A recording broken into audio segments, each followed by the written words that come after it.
Relocate or rebuild? Hualien residents face tough choices 3 weeks on from a devastating earthquake. Deliberating on the death penalty, the issue of capital punishment reaches Taiwan's constitutional court, though most of the country remains strongly in favor. Shoulder to shoulder, the U.S. and the Philippines launched their biggest joint combat exercises ever. Plus, here in Taiwan's central mountain range, efforts to reintroduce a native orchid species are being hampered by rapid climate change.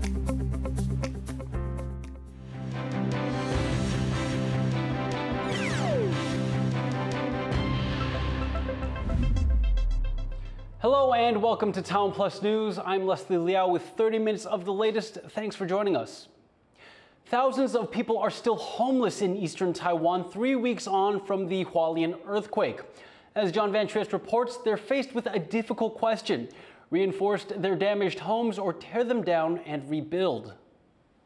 This is one of 54 Hualien County buildings left uninhabitable by this month's magnitude 7.2 earthquake. The people who used to live here are now living in shelters, unsure about the future. Officials say help is on the way. Already, reconstruction funding is moving through the legislature.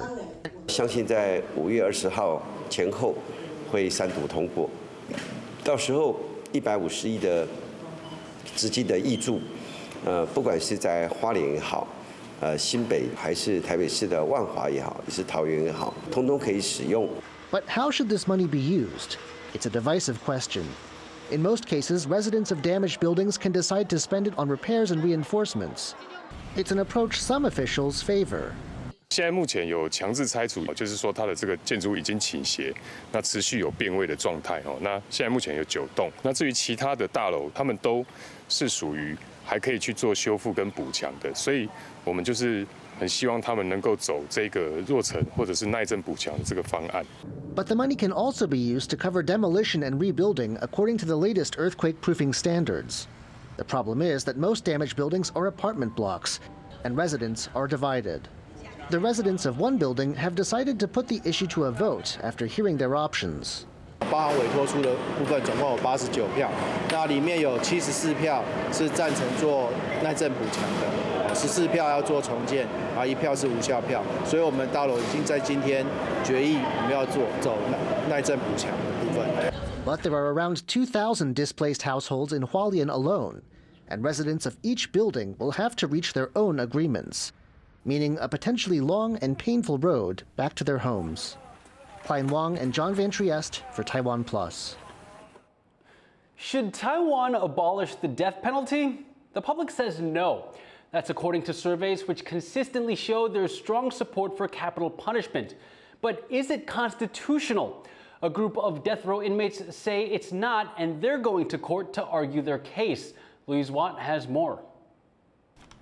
In their small office in Taipei, activist Lin Xinyi sifts through some of the abusive letters her organization has received for its work campaigning for the end of the death penalty.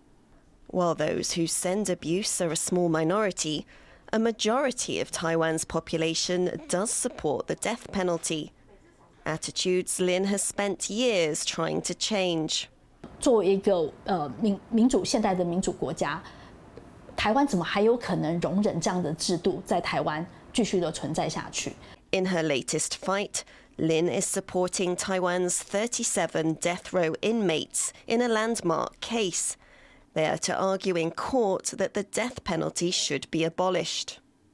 In recent years, the justices here at Taiwan's Constitutional Court have weighed in on some of the biggest rights issues facing Taiwanese society, including paving the way for the legalization of same-sex marriage.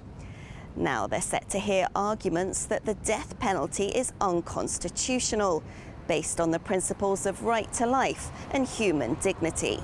Successive governments in Taiwan have maintained the death penalty, including the ruling Democratic Progressive Party, whose party constitution once said it would gradually abolish the punishment. Under President Tsai Ing-wen, Taiwan has executed 2 people. That compares to 33 under the previous administration of Ma Ying-jeou, from the Kuomintang or KMT. KMT legislators say they're worried the court is going to abolish the death penalty. 我们要请问蔡英文总统，你所提名的大法官真的要跟台湾民意对着干吗？真的是要跟台湾民意对着干吗？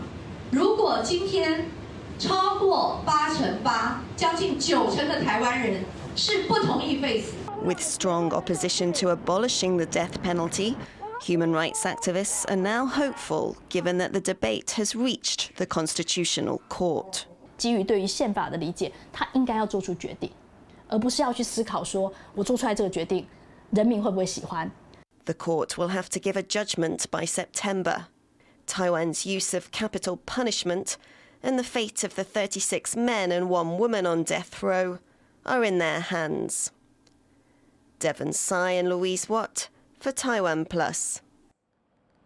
The death of a reportedly overworked legal clerk has renewed calls to reform Taiwan's legal system. A clerk in Miaoli District Court had been hospitalized several times and died from liver and kidney failure in February. His colleagues said he was overworked and his office could not handle its overwhelming caseload. The clerk's death comes after the suspected suicide of a judge who was also reportedly overworked. Taiwan's judiciary has proposed reforms to address understaffing in the legal system. If you live in Taiwan and are experiencing thoughts about suicide, please call 1995 for help. Climate change campaigners have rallied in Taipei to call on the government to do more to end the country's reliance on coal. Laurel Stewart went to find out more about their demands.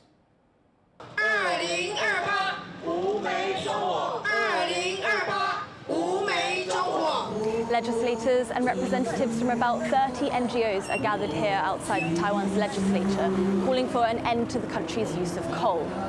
Coal is a fossil fuel that, when burned, releases toxic gases and carbon dioxide, contributing to global warming and posing huge threats to people's health here in Taiwan. People here are specifically calling on Taiwan's newly elected government to prioritise pledges already in legislature to speed up the end to the use of coal. They're specifically targeting the Taichung power plant, which is one of the world's biggest carbon emitters. That power plant has already pledged to end the use of coal by 2035, but people here say that they've already been living under the plant's polluted skies for 33 years. Waiting another 11 years is not something that is viable for them. 那个环保团体认为2028是目标，我们当然乐观其成啊。因为只要政府有心就可以加速啊，对不对？我们要早一点，我们早一点达到中火无煤，就早一点让这个中南部的居民这个能够多呼吸这个健康的这个空气Taiwan has pledged to end the use of coal completely by 2060, but currently it relies on this fossil fuel to provide 40% of its energy supply. Now, that is a significant amount, and with the current government's plans to end its nuclear power supply by 2025, there are fears that without replacing these power sources with viable alternatives, it will make it harder for the country to phase out its coal use. Now, all this is happening as President-elect Lai Ching-te announces his new cabinet. His new Environment Minister, Peng Chiming, has said that he will be announcing plans to take Taiwan to net zero carbon emissions by 2050.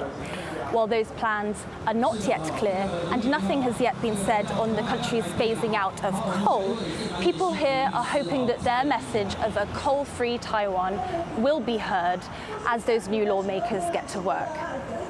Chris Ma and Laurel Stewart in Taipei for TaiwanPlus. Over 127 million people are at risk in China's Guangdong province as heavy rain triggers floods. Officials have issued emergency alerts as high water levels and a landslide cut off several villages. Over 45,000 people have been evacuated and over 1 million people lost power. 700 students were rescued after being stranded in their dormitories. The extreme downpours are expected to continue along the southeastern coast of China. The Philippines and the U.S. have begun their largest ever joint combat exercises. This year's Balikatan exercises will see nearly 17,000 troops take part in 3 weeks of drills, including in the country's northernmost islands facing Taiwan. Rick Liao reports. With much fanfare, top military brass from the US and the Philippines launched the largest ever joint combat exercises in the capital, Manila. We understand the importance of maritime cooperation in addressing the complex challenges that threaten peace and security in our region. Together, alongside our like-minded partners, we are fully committed to upholding a stable and prosperous Indo-Pacific. 17,000 troops from the two countries will join 3 weeks of exercises, including, for the first time, drills outside the Philippines' territorial waters. A display of military might as the Philippines faces off against China. Beijing and Manila's rival territorial claims in the South China Sea have become increasingly violent, with China using water cannons and aggressive maneuvers on Philippine boats in contested waters. 要进一步坚守交流合作初衷，中国人民崇尚和平，无意跟任何国家打冷战、热战，但领土主权不容侵犯。 As China ups its rhetoric, the Philippines is boosting its defences. Its ally, the United States, recently installed mid-range missiles here, a first for the Indo-Pacific. The drills, known as Balikatan, will this year focus on areas facing the South China Sea and territory close to Taiwan, a country claimed by China and also a potential regional flashpoint.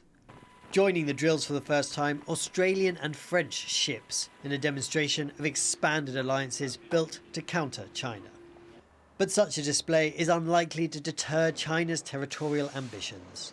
China has only ramped up its aggressive actions. So the balance of power, Manila keeps trying to bring in the international community and keeps trying to tell China, we have people, we have countries behind us. But, is that enough for China? China has already launched its own drills not far from the Philippines, testing combat readiness patrols and long-distance missions. Balikatan, which means shoulder to shoulder, is a show of unity between Manila and Washington. But it also risks upsetting the delicate balance of power in this sensitive region. Howard Jiang and Rick Liao for TaiwanPlus. Emergency services in Gaza say they've recovered more than 210 bodies from a mass grave near a hospital in Khan Yunis. Local officials say they were buried by hospital staff and their families during fighting with Israeli troops. Israel's military has bombarded the city in recent months and has withdrawn from the area. Hundreds of bodies were also recovered near Al-Shifa Hospital in the north of Gaza. The Israeli military made no immediate comment. Health officials in Gaza say Israel's assault on the enclave has killed more than 34,000 people since October. We're going to take a break. Still to come on TaiwanPlus News, a Taiwanese drag queen makes herstory. We'll show you why her fans are going bananas.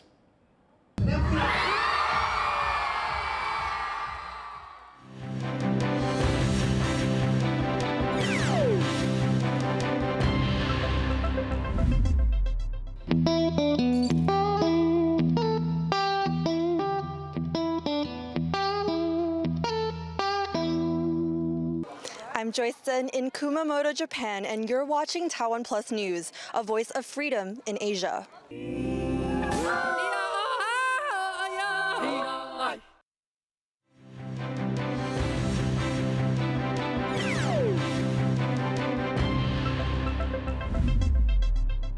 Welcome back. You're watching TaiwanPlus News.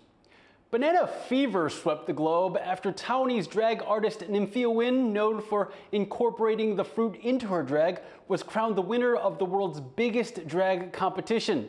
Our reporter Reese Ayers joined Nymphia's friends and drag family in Taipei to watch her make herstory.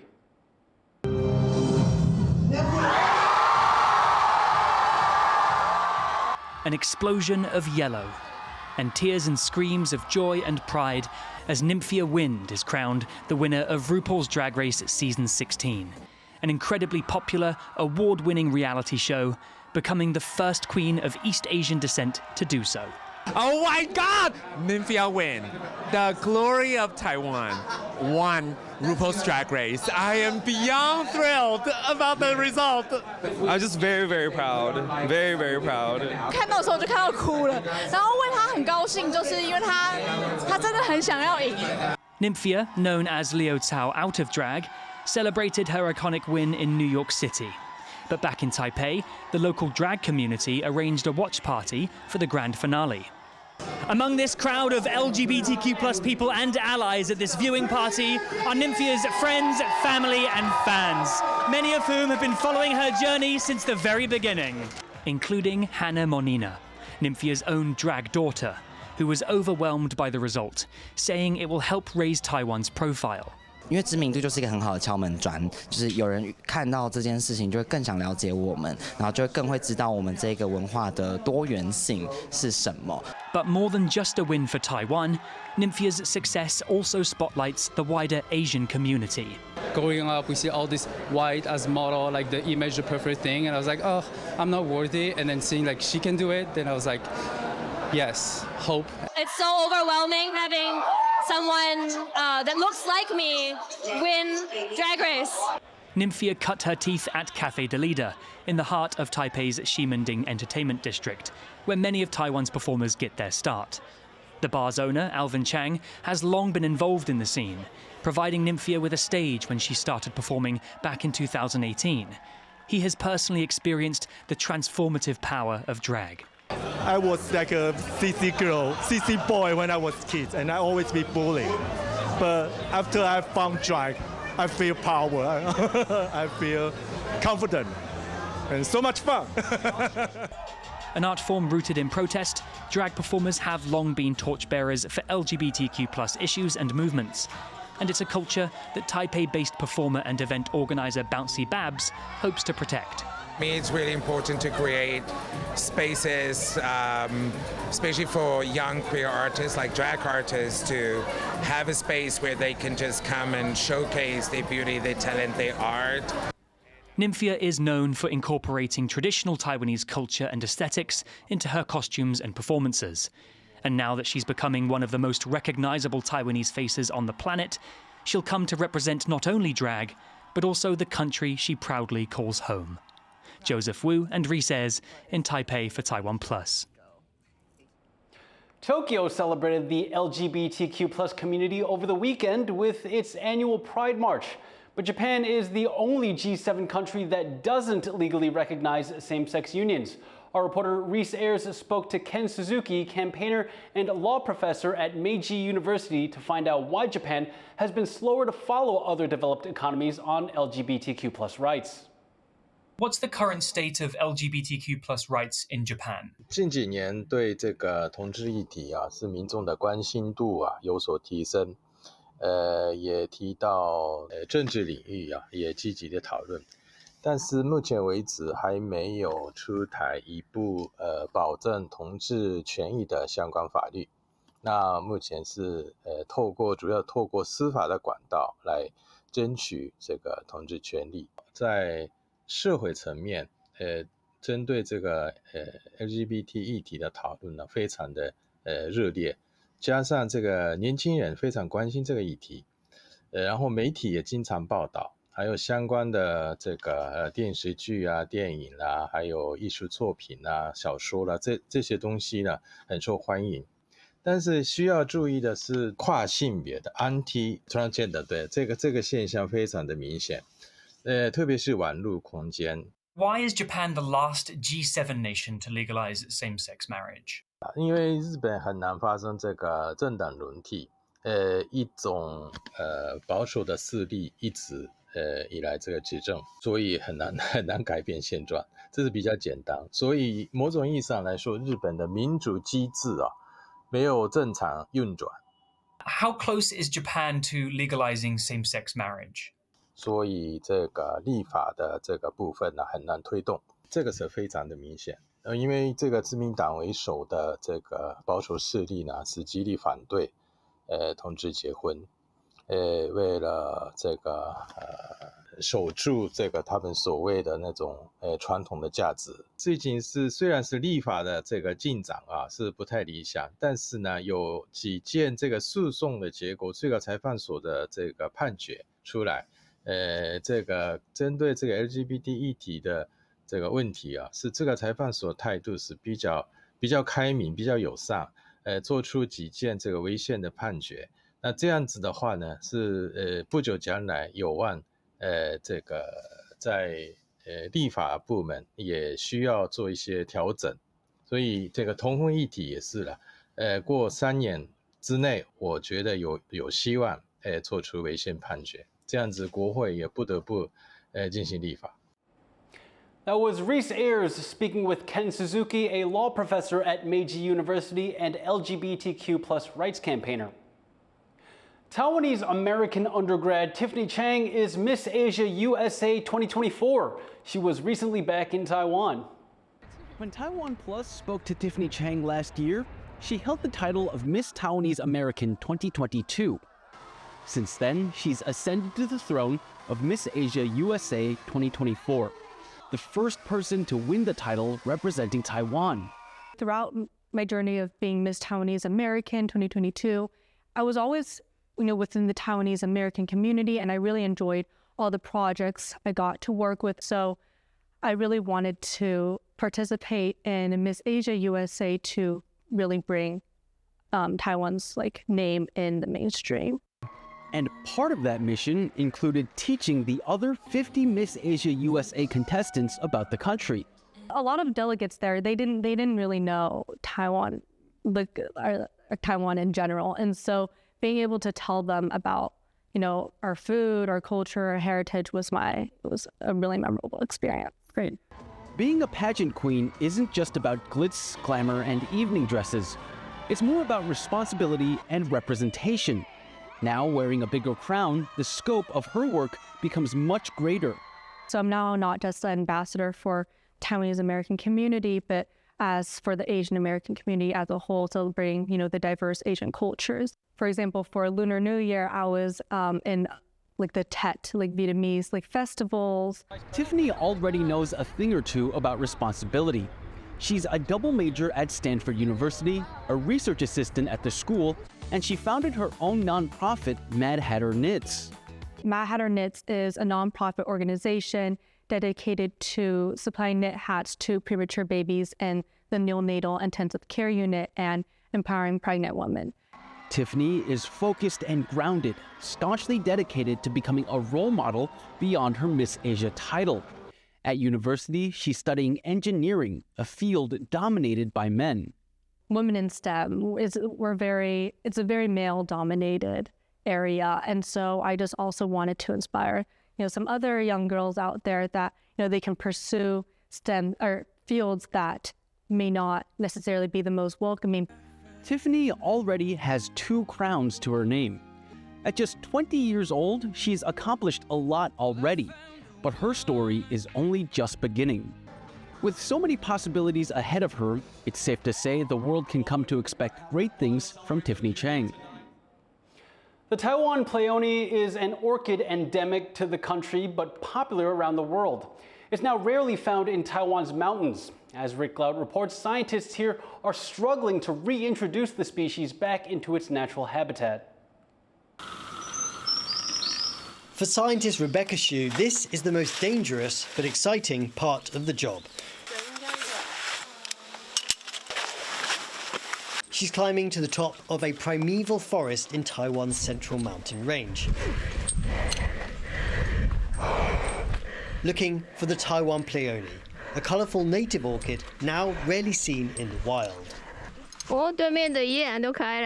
Spotting the flower is an indication for Xu that this forest is healthy, despite the environmental challenges it faces. 就很喜悦啊，对，如果对啊，像我第一次2014年来这边哇，看到的时候真的是无法形容，对，到现在还可以知道，那还可以感觉那种喜悦，对，很兴奋，对，然后它就是充满生命力啦。 The flower can thrive in wet and cool climates like that of Taiwan's mountains, but its beauty has put it at risk of disappearing. Forests like this were once dotted with the delicate white and pink petals of the Taiwan peony. Soon after it was identified in the early 20th century, it became popular with florists and botanists worldwide.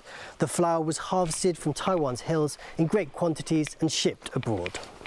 It is renowned in Europe for its ornamental value, and environmental laws here now forbid people from taking the peony from the mountains. But the orchid is facing a new challenge, a rapidly changing climate. Taiwan, in a relatively small area, combines a lot of biodiversity, which means that a relatively small-scale climate-induced disasters, like a prolonged drought or forest fire, can destroy a very delicate pattern, a system. And that's very difficult to recover. To better understand the changes that Xu suspects are behind the decreasing number of flowers, she's installed this weather station in the forest branches. 我们是一个旁观者，就是我们是负责，我觉得我们科学家是负责做翻译，就是因为大自然它也不会说话嘛，就是我们是观察，然后把它翻译，然后把它传达出去。The Taiwan peony blooms for just a few days before its petals fall to the forest floor. It's a fleeting beauty that reflects the fragility of this woodland. Xu is facing an uphill battle to maintain this ecosystem's delicate balance. But she believes that if people understand and appreciate the intricacies of these natural surroundings, they will join her in the fight to save them. Luffy Li, Leon Lien, Peachy Zhuang and Rick Liao in Yilan County for TaiwanPlus.